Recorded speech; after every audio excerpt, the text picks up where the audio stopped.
শাপলার বড়া কিন্তু প্রায় আমরা সকলেই খেয়েছি, ডালের সাথে বা চায়ের সাথে খেতে কিন্তু লাগে অসাধারণ। তবে তোমরা কি জানো, শাপলার ডাঁটা দিয়ে একটা কিন্তু খুব সুন্দর ভর্তা হয়। যদি না জেনে থাকো তাহলে আজকের এই ভিডিওটা কিন্তু রয়েছে একদমই তোমাদের জন্য। বং কিচেনে তোমাদের সকলকে জানাই স্বাগত। আশা করি তোমরা সবাই খুবই ভালো আছো। আজকে তোমাদের সঙ্গে আমরা শেয়ার করে নিচ্ছি ভর্তার একটা রেসিপি, সেটাও কিন্তু শাপলা ফুলের ডাঁটার। তাহলে চলো দেখে নেওয়া যাক কিভাবে বানানো হচ্ছে এই রেসিপি। তবে তার আগে তোমরা যদি চ্যানেলে নতুন হয়ে থাকো, চ্যানেলটাকে এখানে সাবস্ক্রাইব করো এবং লাইক কমেন্ট করে জানাতে ভুলো না কেমন লাগছে আমাদের ভিডিও তোমাদের। তো শাপলার ডাঁটার ভর্তা বানানোর জন্য অবশ্যই যেটা দরকার সেটা শাপলার ডাঁটা। তো এখানে কিন্তু আমরা ফুলটাকে আলাদা করে নিয়ে ভালোভাবে ডাঁটাটাকে পরিষ্কার করে কিন্তু এরকম লম্বা লম্বা করে কেটে নিয়েছি। এবং সবার প্রথমে এই ডাঁটাগুলোকে আমাদেরকে একটু ভাপিয়ে নিতে হবে। তার জন্য আমরা প্যানে দিয়ে দিচ্ছি এখানে জল, আর জলটাকে একটু গরম করে আমরা মিনিট 2 থেকে 3-এর মতন কিন্তু এই শাপলাটাকে ভাপিয়ে নেব। তো জলটা একটু গরম হয়ে এলেই কিন্তু এখানে আমাদেরকে প্রথমে দিয়ে দিতে হবে প্রয়োজন মতন লবণ এবং সামান্য পরিমাণে হলুদের গুঁড়ো। একটু এটাকে মিশিয়ে নিতে হবে।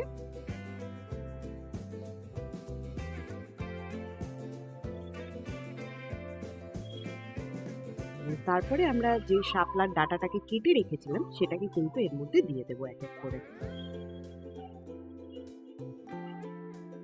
যারা নিরামিষ রান্না খেতে খুব পছন্দ করো বা আমিষ একদমই খাও না, এই রেসিপিটা কিন্তু তাদের জন্য খুবই ভালো। আর ভর্তা খেতে যারা পছন্দ করো তাদের তো আশা করি, মানে ভিন্ন ভিন্ন স্বাদের ভর্তা খেতে যারা ভালোবাসো তাদের কিন্তু এই রেসিপিটা অবশ্যই ভালো লাগে। বাড়িতে একবার এরকমভাবে বানিয়ে দেখো। তো যেটা তোমাদেরকে বলছিলাম, এই ডাঁটাগুলো কিন্তু খুব বেশিক্ষণ ভাপানোর দরকার নেই, মিনিট 2 থেকে 3-এর মতন কিন্তু ভাপালি একটু হয়ে যাবে। তো এখানে কিন্তু আমরা আঁচ রেখেছিলাম মাঝারি আঁচে এবং এটাকে আমরা ঢাকা চাপা দিয়ে 2 থেকে 3 মিনিটের মতন ফুটিয়ে নেব। তো এখানে কিন্তু আমাদের সময় হয়ে গেছে আর গ্যাসের ফ্লেম একটু বাড়ানো ছিল। তো এখানে কিন্তু আশা করি তোমরা দেখে বুঝতেই পারছো একদম কিন্তু সুন্দরভাবে ফুটে উঠেছে এবং যতটা পরিমাণে আমরা শাপলা দিয়েছিলাম তার তুলনায় একটু কমে এসছে এবং রংটাও কিন্তু চেঞ্জ হয়ে গেছে। তো এই সময় এবার যেটা আমাদের করতে হবে, এই শাপলাটাকে কিন্তু আমাদের ছেঁকে নিতে হবে। তো এখানে আমরা স্টিলের যে বড় ছাঁকনিগুলো আছে সেগুলো নিয়ে নিয়েছি এবং হাতার সাহায্যে এইভাবে কিন্তু আমরা শাপলাগুলোকে এক এক করে ছেঁকে নিয়ে জলটাকে আলাদা করে নেব। অর্থাৎ এরপরে আমরা এটাকে পেস্ট করব। তো সেটার জন্য কিন্তু খেয়াল রাখতে হবে জলটা যেন ভালোভাবে ছেঁকে নেওয়া হয়।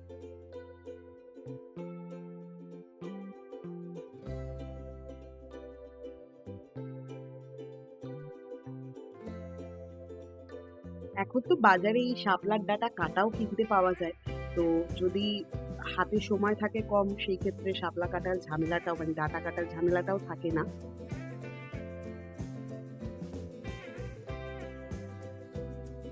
এখানে আমরা জলটা ছেঁকে নিয়েছি ভালোভাবে এবং এখানে আমরা একটা মিক্সার গ্রাইন্ডারের মধ্যে কিন্তু এইভাবে ছেঁকে নেওয়া ডাঁটাগুলোকে এইভাবে দিয়ে দেওয়া হচ্ছে এবং দিয়ে দেওয়া হচ্ছে এর মধ্যে 2টো লঙ্কা, দেওয়া হচ্ছে বেশ অনেকগুলো কোয়া রসুন এবং দেওয়া হচ্ছে আদা কুচি। দিয়ে এবার যেটা করতে হবে, এটার থেকে কিন্তু একটা ফাইন স্মুথ পেস্ট কিন্তু বানিয়ে নিতে হবে। তো এখানে দেখতেই পাচ্ছ এরকম ভাবে পেস্টটা দেখতে হবে, মানে একদম শাপলাটা কিন্তু পুরোপুরি ভাবে কিন্তু স্মুথ একটা পেস্ট চলে আসবে। এরপরে কড়াইতে আমাদের দিয়ে দিতে হবে সর্ষের তেল।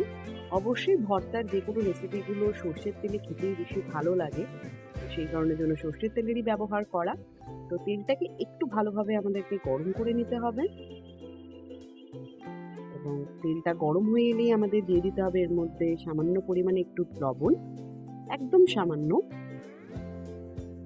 এবং তারপরে আমরা দিয়ে দেবো এর মধ্যে ফোড়ন, যার মধ্যে থাকছে 2টো শুকনো লঙ্কা, হাফ চা চামচের মতন কালো জিরে এবং একটা তেজপাতা, যেটাকে আমরা ভেঙে এইভাবে দিয়ে দিলাম। দিয়ে এবার এটাকে কিন্তু ভালোভাবে ভেজে নিতে হবে।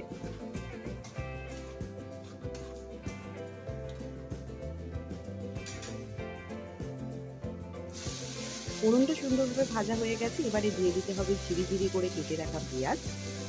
তো এখানে কিন্তু আমরা একটা বড় সাইজের পেঁয়াজকে কিন্তু ঝিরি ঝিরি করে কেটে নিয়েছি। পেঁয়াজটাকেও কিন্তু বেশ ভালোভাবে ভেজে নিতে হবে।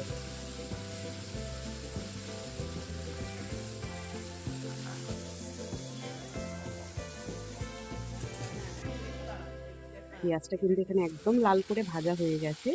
এবারে আমরা যে ডাঁটার পেস্টটা বানিয়ে রেখেছিলাম সেটা দিয়ে দিলাম। আরও একবার বলে রাখি, শাপলাটাকে ডাঁটাগুলোকে কিন্তু আমরা নুন আর হলুদ দিয়ে মিনিট ২ থেকে ৩ এর মতন কিন্তু একটু ভাপিয়ে নিয়েছিলাম। তারপরে সেটাকে ঠান্ডা করে নিয়ে জল ছেঁকে নিয়ে আমরা কিন্তু সেটাকে পেস্ট করে নিয়েছিলাম।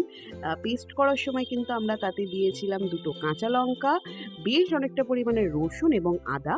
আর এরই মাঝে কিন্তু আমরা যখন বাটাটাকে কষানো হচ্ছে সেই সময় কিন্তু দিয়ে দিতে হবে পরিমাণ মতন আরও একটু লবণ এবং পরিমাণ মতন মিষ্টি। দিয়ে এবার এটাকে ততক্ষণ অবধি আমাদেরকে মিশিয়ে নিতে হবে যতক্ষণ অবধি এটাকে একদম টেনে শুকনো একটা ডোতে না পরিণত হচ্ছে। তো যতক্ষণে আমরা এটাকে কষিয়ে নিচ্ছি, তোমাদের যদি আমাদের ভিডিওগুলো ভালো লেগে থাকে তাহলে অবশ্যই চ্যানেলটাকে সাবস্ক্রাইব করো। আর ফেসবুকেও কিন্তু বং কিচেনের একটা পেজ রয়েছে, তোমরা চাইলে সেখানেও আমাদেরকে ফলো করে নিতে পারো, লিঙ্ক দেওয়া থাকলো ডেসক্রিপশন বক্সে।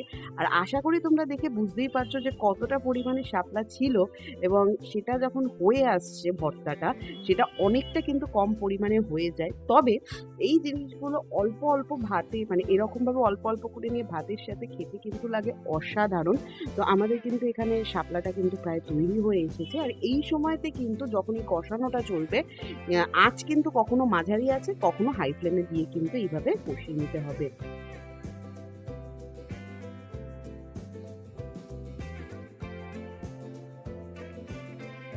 তৈরি হয়ে গেল আমাদের আজকের রেসিপি শাপলার ভর্তা। তোমাদের যদি ভিডিওটা ভালো লেগে থাকে তাহলে অবশ্যই চ্যানেলটাকে কিন্তু সাবস্ক্রাইব না করে যাওয়া চলবে না, কারণ সুস্বাদু খাওয়া মানেই কিন্তু মন বলে আহা।